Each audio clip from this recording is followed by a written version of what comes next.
Hello students, welcome to Multi Education Corner, and today we are going to discuss about a very important topic in geography, that is chapter number 4. The topic of chapter number 4 is agriculture. So student, let's start the topic. Student topic start करने से before हम एक short introduction agriculture word का ही देख लेते हैं। जो agriculture word है बेटा वो गेन किया गया है लैटिन वर्ड से, 2 लैटिन वर्ड से। फर्स्ट वर्ड है एग्रे और सेकंड वर्ड है कल्चरा। एग्रे का मीनिंग होता है लैंड और कल्चरा का मीनिंग होता है कल्टीवेशन, यानी एग्रे और कल्चरा मिलकर बना एग्रीकल्चर और इसका मीनिंग हुआ लैंड ऑफ कल्टीवेशन। तो शॉर्ट इंट्रोडक्शन। अब बात आती है इंडिया की। तो as we all know, India is an agriculturally important country and 2/3 of its population is engaged in agricultural activities, यानी इंडिया की टोटल पॉपुलेशन में से 2/3 जो पॉपुलेशन है वो एग्रीकल्चरल एक्टिविटीज़ में इंगेज्ड है। And agriculture is a primary activity, ये एक प्राइमरी एक्टिविटी है। इसमें हम क्या करते हैं, which produces most of the food that we consume. इसमें क्या किया जाता है, ज़्यादातर वो फूड प्रोड्यूस किए जाते हैं जो हम कंज्यूम करते हैं। Beside food grain it also produces raw material for various industries, यानी फूड ग्रेन के अलावा ऐसी चीज़ें भी पैदा की जाती हैं, ऐसी चीज़ें भी प्रोड्यूस की जाती हैं रॉ मटेरियल जो वेरियस इंडस्ट्रीज़ के लिए कच्चे माल के रूप में यूज़ होती हैं। ठीक है। अब टाइप्स ऑफ फार्मिंग में अगर हम देखें तो जिस तरह से इंडिया में वेरियस टाइप्स ऑफ सॉइल है उसी तरह से वेरियस टाइप ऑफ फार्मिंग भी इंडिया में यूज़ की जाती है। वेरियस टाइप ऑफ फार्मिंग में हम देखें तो मेनली 3 टाइप्स की फार्मिंग है यहाँ पर। फर्स्ट हमारा है प्रिमिटिव सब्सटेंस फार्मिंग, सेकंड हमारा intensive subsistence farming and third है कॉमर्शियल फार्मिंग, और इसी में हमारा प्लांटेशन भी आता है। तो फर्स्ट हम प्रिमिटिव को देख लेते हैं। प्रिमिटिव में स्टूडेंट क्या होता है, it is a type of slash and burn agriculture. Slash and burn agriculture आपने 7th 8th and 9th class में अच्छे से इसके बारे में पढ़ा है। स्लैश एंड बर्न में क्या होता है कि एक एरिया में जो भी क्रॉप है उसको काटा और उस जगह पर हम आग लगा देते हैं, उस एरिया को जला देते हैं। देन 1 or 2 मानसून उस एरिया को ऐसे ही छोड़ दिया जाता है और अदर एरिया में फार्मिंग की जाती है। 1 or 2 मानसून के बाद वो एरिया फर्टाइल हो जाता है जहाँ पर हमने स्लैश एंड बर्न किया था, और उसमें दोबारा से हम क्रॉप्स को ग्रो करते हैं। तो ये प्रिमिटिव के अंदर आता है। ठीक है। इसके अलावा इसमें और क्या क्या चीज़ें हम यूज़ करते हैं, तो it is done with the help of primitive tools. पुराने ज़माने की टूल्स का ही इसमें ज़्यादा यूज़ होता है, जैसे फावड़ा, कसी वगैरह ये दिए हुए हैं यहाँ पर नाम, होई एंड डाउ एंड डिगिंग स्टिक्स यानी लकड़ी का हल वगैरह, और फैमिली लेबर को ही इसमें एज अ लेबर काम करने का मौका मिलता है, यानी बाहर से कोई भी लेबर, कोई भी मजदूर नहीं लिए जाते हैं, सिर्फ फैमिली मेम्बर ही इसमें काम करते हैं। ठीक है। उसके बाद अगर इरिगेशन के रूप में देखें तो इरिगेशन के लिए इसमें ये फार्मिंग सिर्फ मानसून पर ही डिपेंड होती है। अगर अच्छी बारिश हुई तो हमारी क्रॉप्स अच्छी हो जाएगी, नहीं हुई तो नहीं होगी, लेकिन मॉडर्न टेक्निक्स का यूज़ इसमें नहीं होता है। इसके अलावा सॉइल की अगर फर्टिलिटी की बात करें तो नेचुरल फर्टिलिटी ही होती है सॉइल की, और इसमें किसी भी तरीके के कोई आर्टिफिशियल केमिकल फर्टिलाइज़र्स का यूज़ नहीं किया जाता है, यूरिया वगैरह का यूज़ इसमें डाई का नहीं किया जाता है। ठीक है। तो ये पूरा का पूरा जो अगर हम प्रिमिटिव फार्मिंग को देखें तो ये इन्वायरमेंटल कंडीशंस पर ही क्रॉप जो है वो क्रॉप की ग्रोथ जो है वो डिपेंड करती है। अगर इन्वायरमेंटल कंडीशन अच्छी रही तो क्रॉप अच्छी होगी और नहीं रही तो क्रॉप अच्छी नहीं होगी। तो ये बहुत पुराना तरीका है हमारा फार्मिंग का, जिसको हम प्रिमिटिव कहते हैं। अंडरस्टैंड। नेक्स्ट हमारा आता है intensive subsistence farming. Student, intensive में अगर हम बात करें तो in this farming high doses of biochemical inputs and irrigation are used for obtaining higher production, यानी ज़्यादा पैदावार के लिए, ज़्यादा प्रोडक्शन के लिए इसमें बायोकेमिकल की बहुत हाई डोजेज दी जाती हैं, और इसके अलावा इरिगेशन में इसमें जो हमारी मॉडर्न टेक्निक्स हैं उनका यूज़ किया जाता है, जैसे कि बोरवेल वगैरह, ट्यूबवेल वगैरह। ठीक है। This method is commonly done where less land holding is available, यानी ये इंटेंसिव जो फार्मिंग है वो ऐसे एरियाज में ही की जाती है जहाँ पर फार्मिंग के लिए जो लैंड है वो बहुत ज़्यादा कम हो और जो हम प्रोडक्शन करना चाहते हो वो बहुत ज़्यादा हमारा हो। इसके एग्जाम्पल के रूप में हम देख सकते हैं कि पंजाब और हरियाणा जैसे एरिया में एरिया तो फार्मिंग का कम है, बट वहाँ पर हाई डोजेस बायोकेमिकल की और इरिगेशन के लिए दूसरे मॉडर्न टेक्निक्स का यूज़ किया जाता है, जिससे कि वहाँ पर प्रोडक्शन ज़्यादा हो। ठीक है, तो कॉमनली ये जो इंटेंसिव फार्मिंग है वो ऐसी ही एरियाज़ में की जाती है जहाँ पर एरिया उसके लिए फार्मिंग के लिए बहुत ज़्यादा कम अवेलेबल हो और हम प्रोडक्शन ज़्यादा चाहते हैं। ओके, एग्जाम्पल में हम पंजाब और हरियाणा देख सकते हैं। नेक्स्ट जो थर्ड नंबर पे हमने पढ़ा था कॉमर्शियल फार्मिंग। कॉमर्शियल फार्मिंग ये टाइप जो है फार्मिंग का वो higher doses of modern inputs के हायर डोजेज इसमें यूज़ होते हैं, जैसे कि high yielding variety of seeds यानी HYV seeds. High yielding variety यानी ऐसे बीजों का यूज़ करना जो ज़्यादा प्रोडक्शन दें, जिसकी प्रोडक्शन में अगर हम देखें तो उसके मुकाबले में अगर हम एक नॉर्मल सीड यूज़ करें तो अगर उससे एक पौधे पर हमारे 500 ग्राम सीड्स आ रहे हैं, तो हाई यील्डिंग वैरायटी सीड्स का अगर हम यूज़ करेंगे तो एक पौधे पर हमारे 1 kg सीड्स भी आ सकते हैं। ठीक है, तो इस तरह से जो हाई यील्डिंग वैरायटी सीड्स हैं वो यूज़ की जाते हैं कॉमर्शियल फार्मिंग में। साथ में केमिकल फर्टिलाइजर्स का यूज़ किया जाता है, जैसे कि यूरिया, डाई वगैरह। इसके अलावा इंसेक्टिसाइड्स यानी कीड़े मकोड़ों को मारने के लिए पेस्टिसाइड्स, इंसेक्टिसाइड, इन सबको मारने के लिए बहुत सारे ऐसे केमिकल्स या दवाओं का भी यूज़ किया जाता है जो क्रॉप्स को नुकसान ना पहुंचाएं। ठीक है, इसी में हमारा जो आता है वो प्लांटेशन आता है। कॉमर्शियल क्रॉप फार्मिंग में ही प्लांटेशन आता है। Plantation is also type of commercial farming, और in this type of farming a single crop is grown on a large area. बड़े से एरिया पे कोई एक सिंगल क्रॉप पैदा की जाती है, जिसको हम प्लांटेशन फार्मिंग के नाम से जानते हैं। उसके बाद आता है हमारा नेक्स्ट टॉपिक इस चैप्टर में, वो है हमारे क्रॉपिंग पैटर्न्स। तो स्टूडेंट्स, इंडिया में क्रॉपिंग पैटर्न सीजन के अकॉर्डिंग डिवाइड किए गए हैं, और क्रॉपिंग पैटर्न जो हैं वो 3 टाइप्स के हैं। 3 टाइप्स के कौन कौन से हैं? एक तो रबी है, दूसरा खरीफ है, और तीसरा नंबर का जो है वो जैद है। तो रबी, खरीफ, जैद जो है वो अकॉर्डिंग टू सीज़न है कि कब इनकी हार्वेस्टिंग होती है, कब इनकी बुवाई होती है। ठीक है, तो उसके अकॉर्डिंग, सीज़न के अकॉर्डिंग ही इनको डिवाइड कर दिया गया है। तो सबसे पहले हम बात कर लेते हैं रबी की। रबी जो हमारा क्रॉपिंग पैटर्न है वो कब सोन किया जाता है और कब इसकी हार्वेस्टिंग होती है। तो student, rabi crops are sown in winter, यानी विंटर में इसकी बुवाई होती है। अब विंटर में भी मंथ कौन से होते हैं? मंथ होते हैं अक्टूबर टू दिसंबर। जो स्टार्टिंग में लगा देते हैं वो अक्टूबर में भी लगा सकते हैं, फिर उसके बाद नवंबर, और लास्ट जो है जिनके बहुत लेट हो जाते हैं वो दिसंबर में भी इन फसलों की बुवाई करते हैं। बट ये 3 महीने का टाइम होता है इसका सोन का, यानी बुवाई का। उसके बाद इनकी हार्वेस्टिंग कब होती है, इनकी कटाई कब होती है? तो स्टार्टिंग इनकी जो कटाई है वो समर में होती है स्टूडेंट्स। कब से कब तक होती है? तो अप्रैल टू जून होती है। अप्रैल, जिन्होंने अक्टूबर में मान लो बुवाई की थी, सोन किया था, तो वो अप्रैल में इसकी हार्वेस्टिंग कर लेते हैं, और जिन्होंने मान लो दिसंबर में किया था वो जून में इसकी हार्वेस्टिंग कर लेते हैं। मीन्स ये 3 मंथ्स इसके सोन के हैं, और अप्रैल, मई, जून जो है वो इसकी हार्वेस्टिंग के हैं। इसमें मेन क्रॉप्स कौन कौन सी हैं स्टूडेंट? तो वीट है, पीज है, ग्राम है, मस्टर्ड है, ये सारे इसमें रबी की फसलों में आते हैं।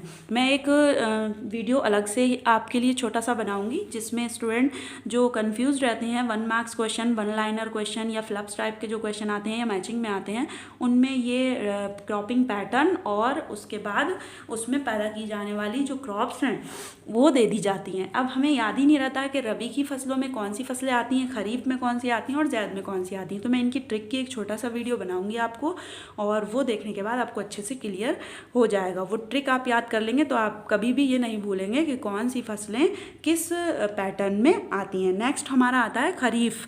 खरीफ में कौन कौन सी आती हैं और ये कब इनकी बुवाई होती है, कब इनकी हार्वेस्टिंग होती है, ये देखते हैं। तो स्टूडेंट, सेकंड नंबर पे हमारा आता है खरीफ, और kharif crops are grown with the onset of monsoon in different part of country यानी कि हमारी कंट्री इंडिया। यानी ऑफसेट ऑफ मानसून का मतलब क्या है? Onset of monsoon. Onset of monsoon का मतलब है जब हमारा मानसून स्टार्ट होता है तभी इन फसलों की बुवाई की जाती है या इनको बोया जाता है। ठीक है, हमारी कंट्री के अलग अलग पार्ट्स में। एंड देयर इनकी जो हार्वेस्टिंग होती है वो कब होती है, सितंबर टू अक्टूबर इनकी हार्वेस्टिंग कर ली जाती है, इनकी कटाई कर ली जाती है। इसमें इंपॉर्टेंट खरीफ की जो क्रॉप्स हैं वो मेज़ है हमारी, पैडी है, राइस है, कॉटन है, उड़द है, जूट है, ग्राउंड नट है, ये सब के सब हमारे खरीफ क्रॉप्स में आते हैं। नेक्स्ट थर्ड जो आता है वो आता है स्टूडेंट हमारा ज़ैद, और इसका टाइम पीरियड क्या होता है, in between the rabi and the kharif season. Rabi और खरीफ सीज़न के बीच का जो टाइम पीरियड होता है उसमें ये फसलें पैदा की जाती हैं। ये शॉर्ट सीज़न सीज़न की जो हैं वो फसलें हैं, बहुत कम टाइम में इनकी ग्रोथ हो जाती है और बहुत कम टाइम में ही ये पैदा होकर कंप्लीट भी हो जाती हैं। ठीक है, तो इसमें ज़्यादातर क्या होते हैं, एक थोड़े से टाइम पीरियड के लिए वाटरमेलन आता है हमारे पास, कुकुम्बर आता है। ठीक है, तो इस टाइप की जो फसलें हैं, खीरा, ककड़ी, खरबूज, तरबूज वगैरह, ये जो सब हैं ज़ैद की फसलें हैं, समर सीज़न में ही ये आती हैं और थोड़े टाइम शॉर्ट टाइम पीरियड में ही ख़त्म हो जाती हैं। ठीक है, तो रबी और खरीफ के बीच का जो टाइम पीरियड है उसमें जो फसलें पैदा की जाती हैं शॉर्ट टाइम पीरियड के लिए, उनको हम ज़ैद की फसलें कहते हैं। अब स्टूडेंट्स बात कर लेते हैं हम इंडिया में मेजर जो क्रॉप्स हैं हमारी, वो कौन कौन सी ग्रो होती हैं। मेजर क्रॉप्स इंडिया में वो कौन सी हैं, वो चाहे हमारी कॉमर्शियल हों, हमारी या फिर हमारी खरीफ हों या रबी हों या ज़ैद हों, कोई सी भी हों, प्लांटेशन हो, मेजर जो फसलें हैं वो कौन कौन सी पैदा होती हैं। हमें कैटेगरी नहीं देखना है किस में आती हैं, बल्कि हमें ये देखना है इंडिया में कौन कौन सी मेजर क्रॉप्स पैदा होती हैं। तो स्टूडेंट इंडिया में मेजर जो क्रॉप्स हैं, बड़ी मात्रा में जो क्रॉप्स हैं वो कौन कौन सी पैदा होती हैं। राइस, चावल बहुत ज़्यादा पैदा होता है, शुगर केन, गन्ना बहुत पैदा होता है, वीट, गेहूँ भी पैदा होता है, ऑयल सीड्स बहुत ज़्यादा पैदा होता है, मिलेट्स और jute, pulses, cotton and T और कॉफ़ी, ये सारी फसलें इंडिया में मेजर क्रॉप्स के रूप में देखी जाती हैं। ठीक है, अब वन बाय वन हम इन सब के बारे में तो नहीं, लेकिन इनमें से कुछ के बारे में डिस्कस करेंगे। सबसे पहले हम राइस के बारे में देखते हैं स्टूडेंट। राइस कैसी फसल है और ये कहाँ लार्जेस्ट कहाँ पर पैदा होती है, ये सब हमने देखना है। तो एक स्टेपल फूड क्रॉप है ये राइस, और ये हमारी कंट्री में सेकंड लार्जेस्ट प्रोड्यूसर है हमारा कंट्री राइस का। किसके बाद, पूरे वर्ल्ड में चाइना के बाद हमारा कंट्री राइस को सेकंड नंबर पे पैदा करता है, यानी सेकंड लार्जेस्ट प्रोड्यूसर है India after China in the world. किसके प्रोडक्शन में, राइस के प्रोडक्शन में। और ये क्या है, it is a kharif crop, अभी हमने ऊपर डिस्कस किया था, खरीफ क्रॉप है ये, विच इसको ज़्यादातर हाई टेम्परेचर की ज़रूरत होती है। कितना कितना होना चाहिए, अबव 25 डिग्री होना चाहिए, इससे नीचा इसमें टेम्परेचर नहीं होना चाहिए। और इसके लिए एनुअल जो रेनफॉल है वो 100 सेंटीमीटर से कम तो नहीं होनी चाहिए, ज़्यादा हो जाए तो कोई प्रॉब्लम नहीं है, लेकिन इससे नीचे नहीं होना चाहिए, बिकॉज राइस के प्रोडक्शन के लिए हमें ज़्यादा पानी की ज़रूरत होती है।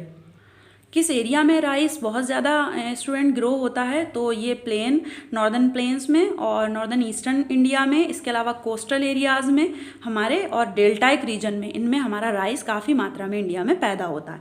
नेक्स्ट हमारा जो इम्पॉर्टेंट क्रॉप है इंडिया की वो है वीट, और वीट में भी India second most important cereal crop है ये इंडिया का।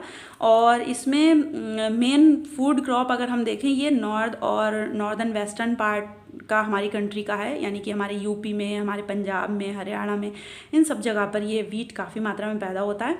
और ये एक रबी क्रॉप है। ठीक है, कौन से सीज़न की क्रॉप है, रबी क्रॉप है। और इसको जो टेम्परेचर चाहिए है वो कितना चाहिए है और इसमें कितनी एनुअल रेनफॉल चाहिए वो हम देख लेते हैं। इसको एक तो कूल सीज़न चाहिए ग्रोइंग के लिए, मतलब कि सर्दियों वाला मौसम, और 50 to 75 सेंटीमीटर इसको एनुअल रेनफॉल की ज़रूरत होती है। बहुत ज़्यादा रेनफॉल की ज़रूरत नहीं होती है, कम रेनफॉल में ही इसका काम चल जाता है। और इसके अलावा जब ये राइपिंग का टाइम हो, इसका पकने का टाइम होता है, तो इसको ब्राइट सनशाइन की ज़रूरत होती है, यानी बहुत तेज़ धूप की ज़रूरत होती है। वीट ग्रोइंग रीजन जो है वो Ganga Sutlej plain in the north west, and इसके अलावा ब्लैक सॉइल मैंने आपको सॉइल में जब पढ़ाया था चैप्टर, तो उसमें भी मैंने आपको बताया था कहाँ कहाँ, गुजरात में, मध्य प्रदेश में, इन सब जगह, महाराष्ट्र में ब्लैक सॉइल पाई जाती है। तो इन रीजन्स में भी हमारा जो वीट है वो अच्छा पैदा होता है। इसके अलावा दक्कन का जो प्लेट्यू एरिया है वहाँ पर भी हमारा जो वीट है वो अच्छी मात्रा में पैदा हो जाता है। उसके बाद आते हैं मिलेट्स। अगर इसकी बात करें तो jowar, bajra and ragi are important millet grown in India. और इसमें हम अगर न्यूट्रिशनल वैल्यू देखें तो बहुत ज़्यादा हाई होती है इसमें। ठीक है, ये होते क्या हैं student, millets are group of highly variable small seeds होते हैं ग्रासेस के ये, और वाइडली जो ग्रोन है वो अराउंड द पूरे वर्ल्ड में वो सीरियल क्रॉप्स में और ग्रेन में आता है ये, और साथ साथ ये ह्यूमन फूड के साथ साथ फॉडर का भी काम करता है। अब फॉडर समझ लीजिए क्या होता है, वो ऐसी फसलें जो ह्यूमन फूड देने के साथ साथ जानवरों के चारे के रूप में भी यूज़ हो, उनको फॉडर कहते हैं। तो ये जो फसलें हैं ज्वार बाजरा वगैरह, ये हम इंसान को तो फूड देती ही देती हैं, ह्यूमन को तो देती ही देती हैं, साथ में ये फॉडर भी प्रोवाइड करती हैं, यानी जानवरों के चारे के रूप में भी यूज़ होती हैं। और इसके अलावा ये इम्पॉर्टेंट क्रॉप है एशिया की और अफ्रीका ये दोनों कॉन्टिनेंट की हमारे बहुत ही इम्पॉर्टेंट क्रॉप है, यानी दोनों जगह बहुत ज़्यादा पाई जाती है, पैदा होती है। और इसके साथ साथ लेकिन ये 97% जो इसका प्रोडक्शन है वो डेवलपिंग कंट्रीज़ में सबसे ज़्यादा होता है। स्टूडेंट नेक्स्ट हम बात कर लेते हैं पल्सेस की। तो pulses India is the largest producer, सबसे ज़्यादा प्रोड्यूस होती हैं पल्सेस यानी कि दालें इंडिया में। लेकिन साथ ही साथ as well as the consumer of pulses in the world, यानी इंडिया जो है वो लार्जेस्ट प्रोड्यूसर तो है ही है, लेकिन कंज्यूमर भी है पल्सेस का पूरे वर्ल्ड में, यानी जितना पैदा करता है उतना सबसे ज़्यादा ये कंज्यूमर भी है, इतना उतना ख़त्म भी इंडिया में ही इसका हो जाता है पल्सेस। क्यों? क्योंकि हम लोग मोस्टली वेजिटेरियन हैं और पल्सेस खाना बहुत ज़्यादा पसंद करते हैं, इसलिए इंडिया में कंज्यूमर भी इंडिया वर्ल्ड में फर्स्ट नंबर पे है और प्रोड्यूसर भी इंडिया पल्सेस में फर्स्ट नंबर पे है। ओके, और ये मेजर प्रोटीन है, प्रोटीन का सोर्स होता है। वेजिटेरियन डाइट जो लोग लेते हैं उनको, जो वेजिटेरियन नहीं है नॉन वेजिटेरियन है, उनको तो प्रोटीन और भी चीज़ों से मिल जाता है, बट जो वेजिटेरियन है उनको जो पल्सेस हैं वही प्रोटीन प्रोवाइड करती हैं। ओके, इन पल्सेस को की क्रॉप्स के लिए मॉइस्चर और जो वो है कंडीशन कैसी होनी चाहिए, ड्राई कंडीशन में भी ये पैदा हो जाती हैं और इनको बहुत ज़्यादा कम यानी लेस मॉइस्चर की ज़रूरत होती है, बहुत ज़्यादा पानी वगैरह की इनको ज़रूरत नहीं होती है। अब अगर इनकी बात करें हम, मेजर प्रोड्यूसिंग जो हमारी स्टेट है इंडिया में वो कौन कौन सी हैं जहाँ दालें ज़्यादा पैदा होती हैं, एक तो यूपी और एमपी, ये दो जगह में तो बहुत होती हैं। इसके अलावा महाराष्ट्र, कर्नाटका और राजस्थान भी इसमें काफ़ी मात्रा में अपना वो देते हैं, कंट्रीब्यूशन देते हैं। तो ओके, तो ये 5 स्टेट्स में पल्सेस बहुत ज़्यादा पैदा होती हैं, इसमें मॉइस्चर की बहुत ज़्यादा ज़रूरत नहीं होती है, ड्राई कंडीशन में भी पैदा हो जाती हैं ये, और ये प्रोटीन का रिच सोर्स है। तो नेक्स्ट लेक्चर में स्टूडेंट हम food crops other than grain की बात करेंगे, इसके अलावा और भी टॉपिक्स हैं इस चैप्टर में, उनकी बात करेंगे। इस लेक्चर में बस इतना ही, और thank you for watching this video. अगर आप इस चैनल पर नए हैं तो चैनल को सब्सक्राइब करें, लाइक करें एंड शेयर।